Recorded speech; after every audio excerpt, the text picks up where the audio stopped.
Imported हुकूमत वालों, cherry blossom सुन लो।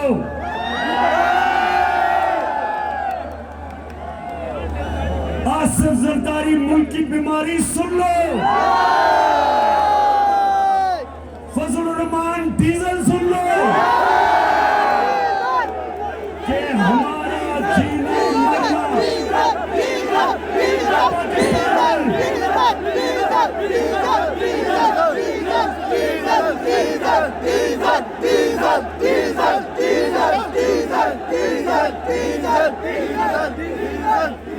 इमरान खान का कोई बाहर महलात, जायदादें, बिजनेस, कारोबार, इमरान खान का कुछ बाहर नहीं है। 20 साल बाहर कमाई की, सारा कुछ बेच के आज मेरा मरना जीना पाकिस्तान में है। कभी मैंने नहीं सोचा कि बाहर का पासपोर्ट ले लूं। मैं जब 18 साल की उम्र से जब मुल्क से गया, कभी मेरे ज़हन में ये नहीं आया कि पाकिस्तान के अलावा मैं कहीं और रह सकता हूं। तो मैं ये इंपोर्टेड हुकूमत को पैगाम देना चाहता हूं, क्योंकि तुम लोगों का जीना मरना पाकिस्तान नहीं।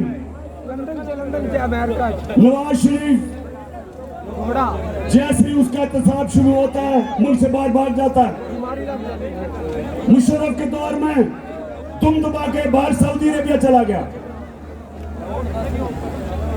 उसके बाद वापस आया, मुल्क को लूटा, फिर जब उसके केस शुरू हुए फिर वापस भाग गया, और अब फिर एनआरओ की इंतजार कर रहा वापस आने के लिए। आसिफ जरदारी कितने साल बाहर रहा, इनकी जायदादें, पैसा जो इधर से लूटा वो बाहर है, इनको कोई फर्क नहीं पड़ता। इनको कोई फर्क नहीं पड़ता अगर पाकिस्तान नीचे जाता है, अगर रुपया गिरता है, इनके डॉलरों में पैसे हैं, इनकी दौलत में इजाफा होता है। अगर ये मुल्क नीचे जाता है, इनको कोई फर्क नहीं पड़ता, क्योंकि ये तो फिर बाहर जा सकते हैं।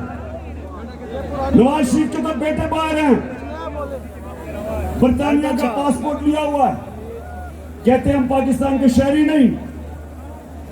जरदारी जब प्रेसिडेंट था 50 दफा दुबई निजी दौरों पे गया, नवाज शरीफ 22 दफा लंदन निजी दौरों पे गया, तो इनको कोई फर्क नहीं पड़ता। ये वो लोग हैं, ये सुने मेरे पाकिस्तानियों, ये गौर से सुने। ये जब इक़्तिदार में था जरदारी, इसने हुसैन हक्कानी के जरिए अमरीकी सिपा सलार को मैसेज दी, क्या पैगाम दिया कि अमरीकियों को कहा कि मुझे जरदारी को पाकिस्तान की फौज से बचा लो। प्रेसिडेंट होते हुए, पाकिस्तानियों प्रेसिडेंट होते हुए अमरीकियों को कहता है कि मुझे पाकिस्तानी फौज से बचा लो।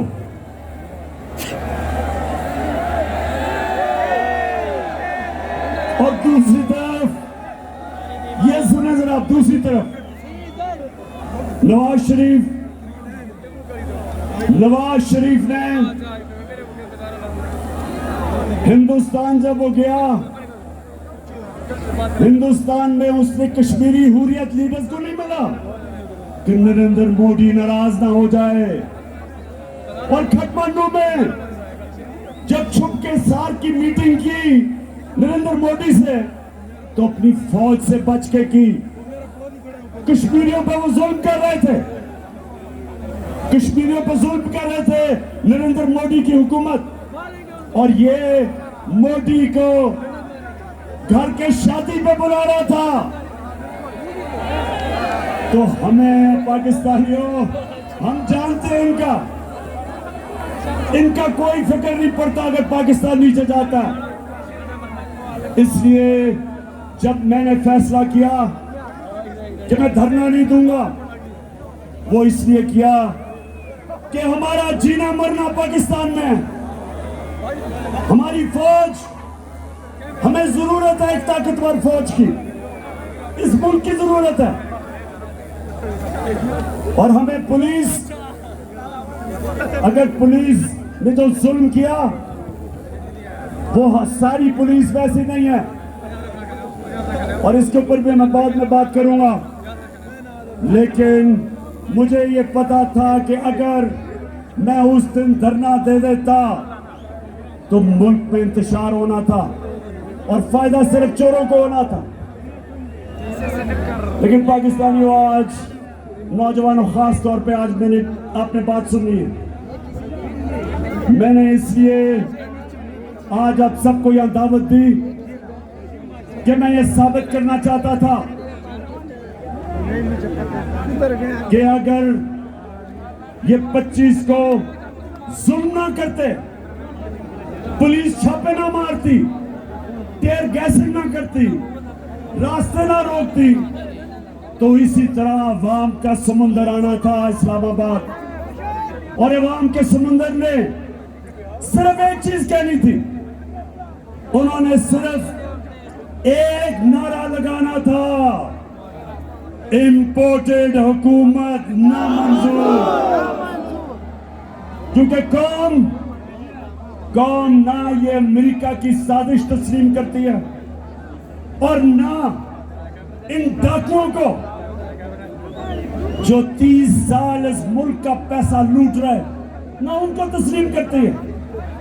और हम सबको अपने सारे मुल्क के इदारों को पैगाम देना चाहते थे, पुरअमन एहतजाज करके, जो हमारा हक है। इन्होंने हमें वो एहतजाज नहीं करने दिया। और आज सारी कौम देख ले कि सिर्फ यहां नहीं, हमारी कौम जमा, पेशावर में लोग जमा हुए हैं, आज लाहौर में 4 जगह पे जमा हुए हैं, कराची में, मुल्तान में, पाकिस्तान में हमारी कौम निकली हुई है। और आपको, इदारों को एक पैगाम दे रही है कि पुरअमन एहतजाज आपको एक पैगाम दे रहा है।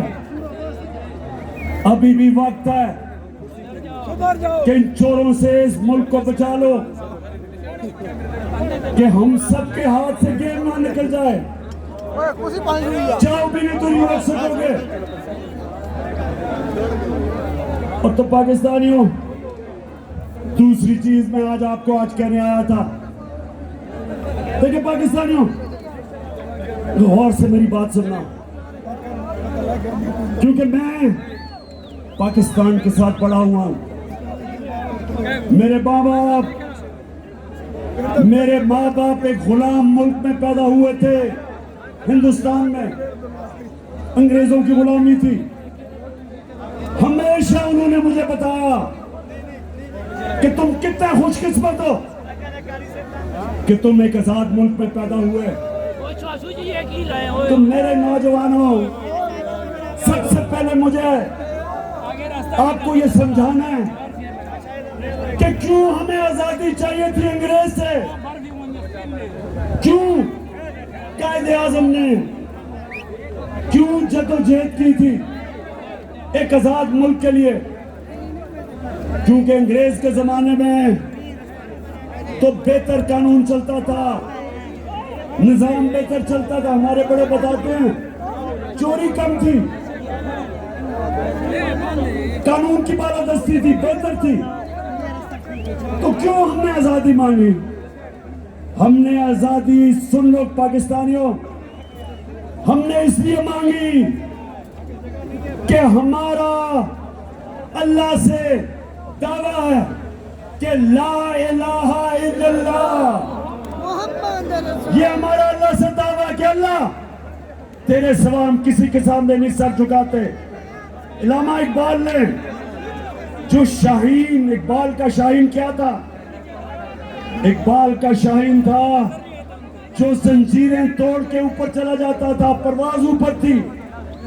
कोई कौम कोई गुलाम कौम बड़े काम नहीं कर सकती। गुलाम कौम अच्छे गुलाम रहते, सिर्फ आजाद कौमें बड़ा काम, बड़ा नाम बनाती है। और हमारा जो पाकिस्तान बना था, करारदाद मकासद में हमने कहा था कि हम एक इस्लामी फलाई रियासत बनाएंगे, दुनिया को मिसाल देंगे कि इस्लाम क्या होता है। इलामा इकबाल ने अपनी शायरी से बताया, जगाया एक गुलाम मुसलमानों को कि तुम कभी शाहीन नहीं बन सकते जब तक तुम्हारे गुलामी की जंजीरें जमीन पे रखती हैं आपको। अल्लाह कुरान में कहता है कि मैंने तुम्हें अपनी सबसे अजीम मखलूक बनाया है, अशरफुल मखलूकात।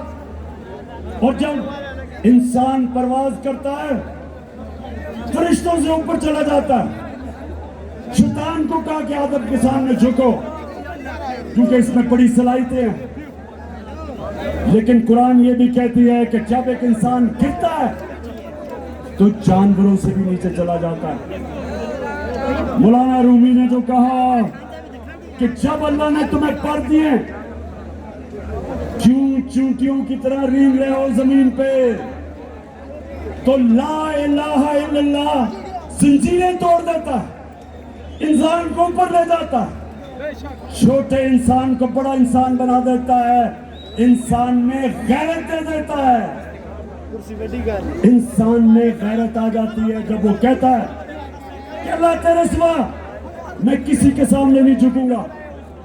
तो इसलिए बना था पाकिस्तान। हम अंग्रेज की गुलामी से आजादी चाहते थे, लेकिन कायदे आजम ने कहा कि हम ये नहीं चाहते कि अंग्रेज की गुलामी के बाद हिंदुओं की गुलामी करें, इसलिए पाकिस्तान बना था। लेकिन आज हम ना हिंदुओं की गुलामी कर रहे ना अंग्रेज की। लेकिन आज अगर हमने